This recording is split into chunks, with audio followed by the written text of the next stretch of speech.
Hey guys, in this video we're going to be checking out the top 5 best external graphics cards in this year. I made this list based on my personal opinion and hours of research, and I've listed them based on quality, durability, price, and more. I've included options for every type of consumer, so if you're looking for the best value per dollar or the best product money can buy, we'll have the product for you. If you want more information and updated pricing on the products mentioned, be sure to check the links in the description down below. Okay, so let's get started with the video.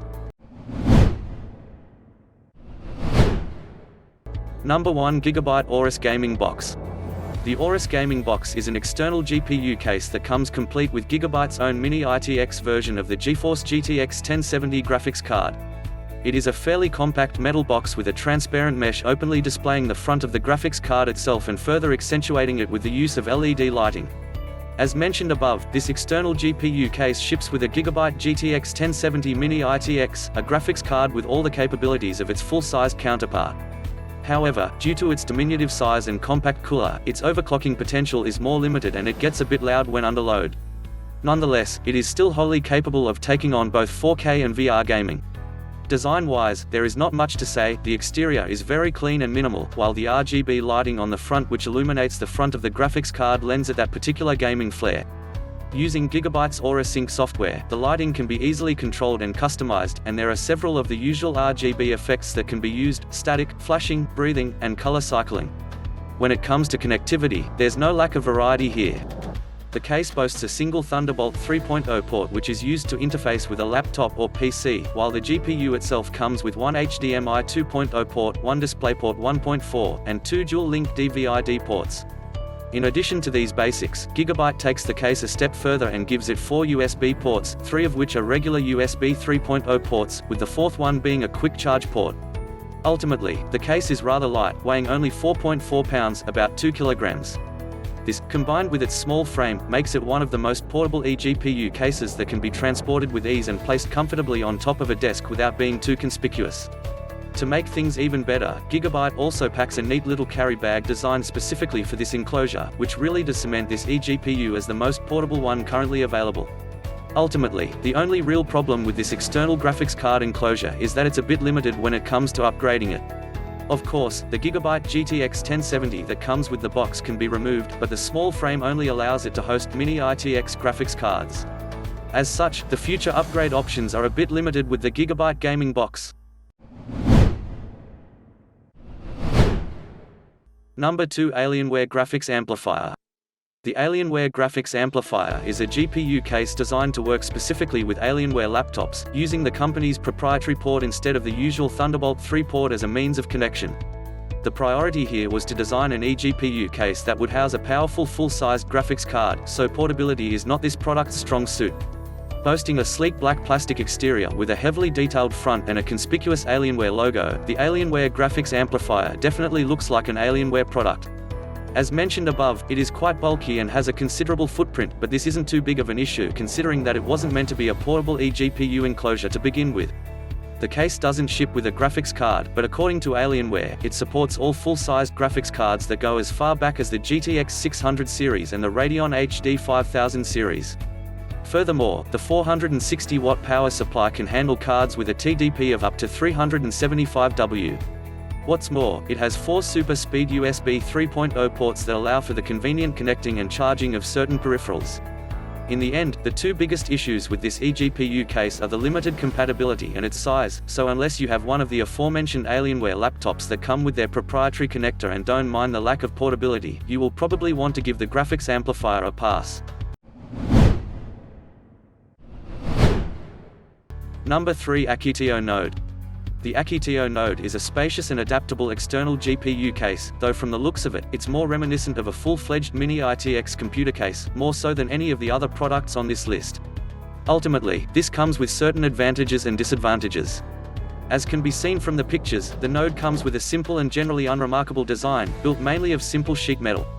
And contrary to what its weight might imply, it does not come with a graphics card included. On the bright side, with its 400W power supply and ample interior, it can support any graphics card out there, as far as size is concerned. In terms of GPU compatibility, it supports both NVIDIA and Radeon GPUs, including models from the GTX 900 series and onward, as well as several Radeon R9 and RX cards. On top of that, it even supports several NVIDIA Quadro GPUs. You can see the full list of compatible graphics card models here. On the connectivity front, the Node keeps things simple. It comes with only a single Thunderbolt 3 port, which is a bit underwhelming considering its size and price. Speaking of size, the Ocotillo Node is simply massive.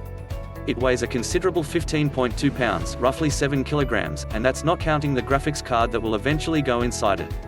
Needless to say, this is not an eGPU case that can be lugged around easily, and the folks over at Ocotillo were clearly well aware of that when they added a convenient handle on the case's upper back that is bound to make your life a bit easier if you ever have to take the Node anywhere. Apart from its size and weight, there are no glaring issues with the Node, although we would have liked to see a USB hub thrown into the mix, mainly because the case is on the pricey side. Number 4. Asus ROG XG Station 2.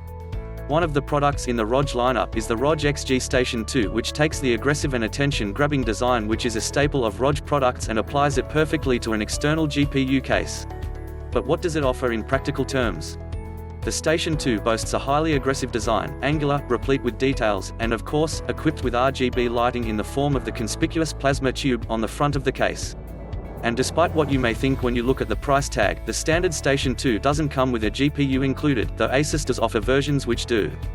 Considering its size, it obviously supports full-sized graphics cards, and it is compatible with GTX 900 series cards, Radeon R9 series cards, as well as the newer generations. Furthermore, it even has several internal fans that help with the cooling. Now, the ROG XG Station 2 takes the connectivity a bit further than most eGPU cases. Naturally, it comes with a standard Thunderbolt 3 port, but it also includes 4 USB 3.0 ports, 1 USB Type-B port, as well as an Ethernet port. Now, much like the Ocotillo Node and the Alienware graphics amplifier, this is a bulky case. It's on the heavy side and is difficult to move, but that's not the biggest issue with the ROG XG Station 2. Rather, the biggest problem that will be a deal breaker for most people is its price. Namely, it costs over $500 at this point, and needless to say, this is more than most would be comfortable paying for an enclosure that doesn't even come with a GPU included. Number 5. Razer Core V2. We've mentioned that Razer currently sells 2 eGPU cases, and here's the second one, the Razer Core V2. This one is quite similar to the above Razer Core X in terms of dimensions and weight, though it has a couple of extra features that its slightly larger counterpart lacks. From the get-go, we see that the Core V2 is quite similar to the Core X in terms of design. There's the same general approach as before, although the Core V2 implements chroma RGB lighting, an aesthetic feature missing from the Core X.